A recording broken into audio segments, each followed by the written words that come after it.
The Big Jungle Adventure. Derek, the cheetah, felt the excitement tingling in his spots as he crouched low in the vibrant jungle grass.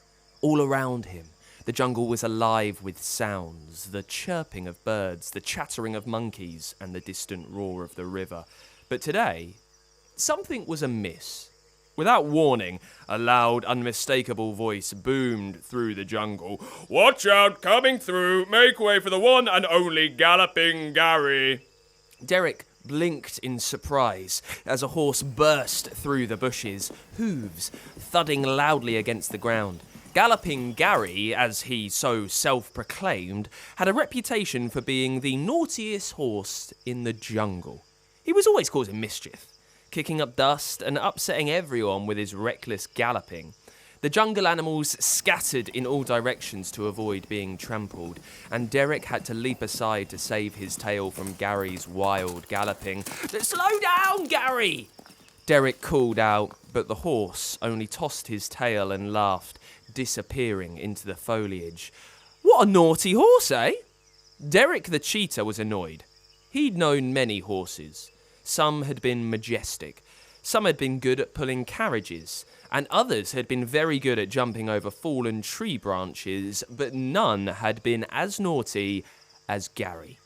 As the sun started to dip behind the trees, Derek decided it was time for a meeting. He gathered his jungle friends, Melvin the monkey, Lily the lioness, and Tasha the tiger, all under the shade of a giant tree. "Did you see what Gary did?" Derek exclaimed, frustration evident in his golden eyes. "He's a regular tornado," Melvin remarked, scratching his head. Lily nodded, her amber eyes glinting with amusement.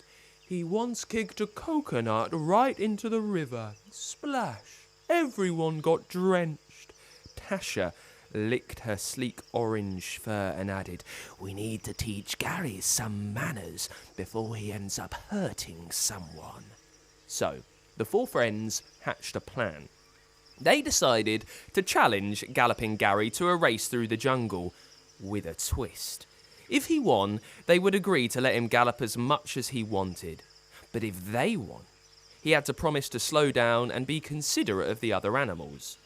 Derek and his friends approached Galloping Gary and issued the challenge.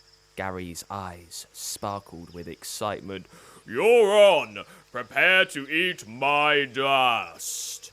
The next day, the race began. Derek and his friends dashed through the jungle, each using their unique skills to navigate the terrain. Derek's sleek body allowed him to dart through narrow spaces. Melvin swung from branches like a pendulum. Lily's powerful muscles propelled her forward, and Tasha's stealthy movements made her nearly invisible.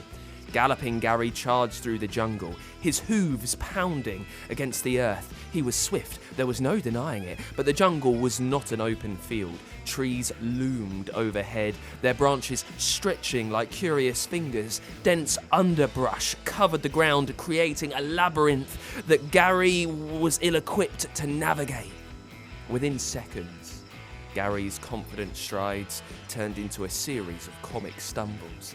His front hoof caught on a hidden root, sending him tumbling forward. He landed with a thud.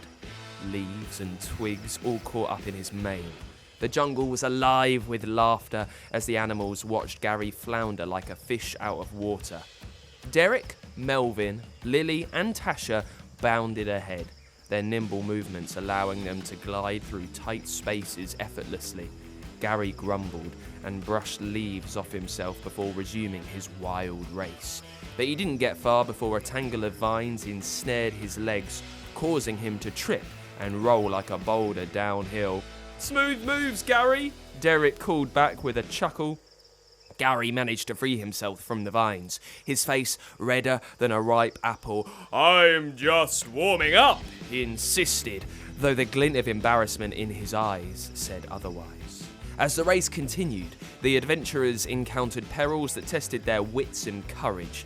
Approaching a tranquil-looking pond, the jungle friends suddenly found themselves face to face with a pride of lions. The lions were lounging lazily by the water, their eyes fixed on the approaching creatures. Derek skidded to a halt, his heart racing. "We better not disturb them," Lily whispered, her muscles tense. Gary, too absorbed in his attempt to catch up, ploughed forward, almost colliding with the biggest lion's tail. The lion yawned and swatted at Gary, who let out a yelp and veered away just in time. The race wasn't any smoother by the river. As they reached the water's edge, they encountered a trio of mischievous crocodiles. They grinned wide, the crocs revealing their sharp teeth and exchanging sly glances. Tasha, with her tiger instincts, knew better than to underestimate the reptiles. "Stay alert," she warned her friends. "Crocodiles can be tricky." The crocs lunged playfully towards Gary, who had already acquired a reputation for being a bit of a jungle bullseye. He scrambled back, his eyes wide in fear. Meanwhile, the others engaged in a dance of agility, leaping over logs and avoiding snapping jaws. They managed to outmaneuver the crocs, leaving them in a bewildered splash of water. Just as the group thought they were in the clear, a rustling from above caught their attention. A long python slithered down from a tree, its eyes locked into Melvin, who was innocently munching on a tree. "Watch out, Melvin!" Derek cried out, lunging forward. Melvin dropped his banana and leapt to the side just as the python struck where he had been standing. Lily and Tasha circled around, distracting the python and allowing Derek to grab Melvin and pull him to safety. The jungle friends panted, adrenaline still pumping through their veins. "We have to keep moving," Tasha said, her eyes scanning the surroundings for any more surprises. And so they continued their adventure through the unpredictable jungle, avoiding danger at every turn. As the sun began to dip below the horizon, Gary's galloping turned into a slow trot. His enthusiasm had given way to exhaustion, and his once rowdy attitude had been replaced by humility.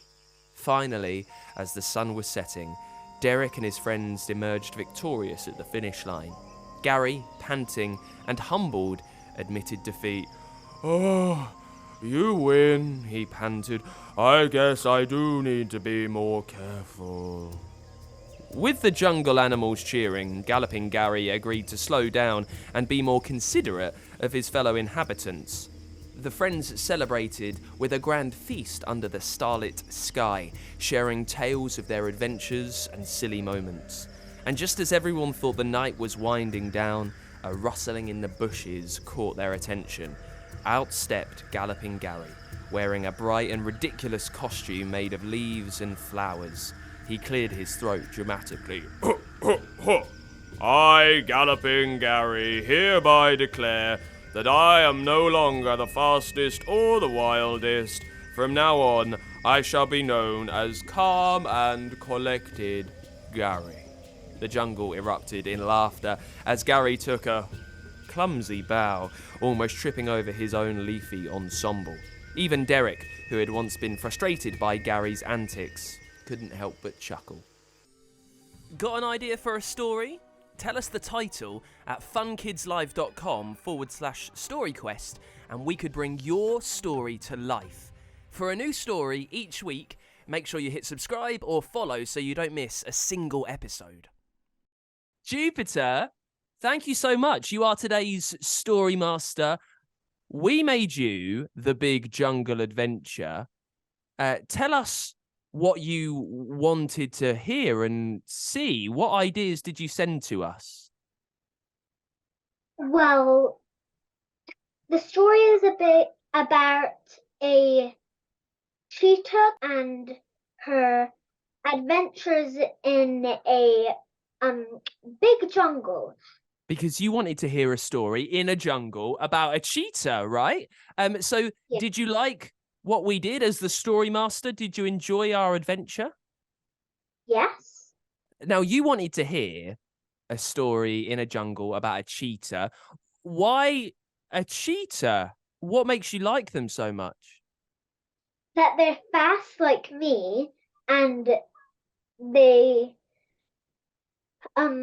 have spots, and I love spot patterns. Oh, and you're really fast at running, yeah? Yeah. Oh, brilliant. Well, we loved making a tale for you, and because you are our story master, I wondered if you had any tips or advice for someone else just like you who might want to send an idea for us. What should it be? What was so brilliant about yours, do you think? I think probably that it came from my heart, like that that all my favorite things are in it. That's a really good bit of advice. If you do want to send us a story, make sure it's from your heart and something you really care about and you really want to listen to, like Jupiter and the cheetahs. Jupiter, it's been a real treat having you. You've been a mighty, brilliant, all-powerful story master. Thank you so much for getting involved with the show. Got an idea for a story? Tell us the title at funkidslive.com/Storyquest and we could bring your story to life. For a new story each week, make sure you hit subscribe or follow so you don't miss a single episode.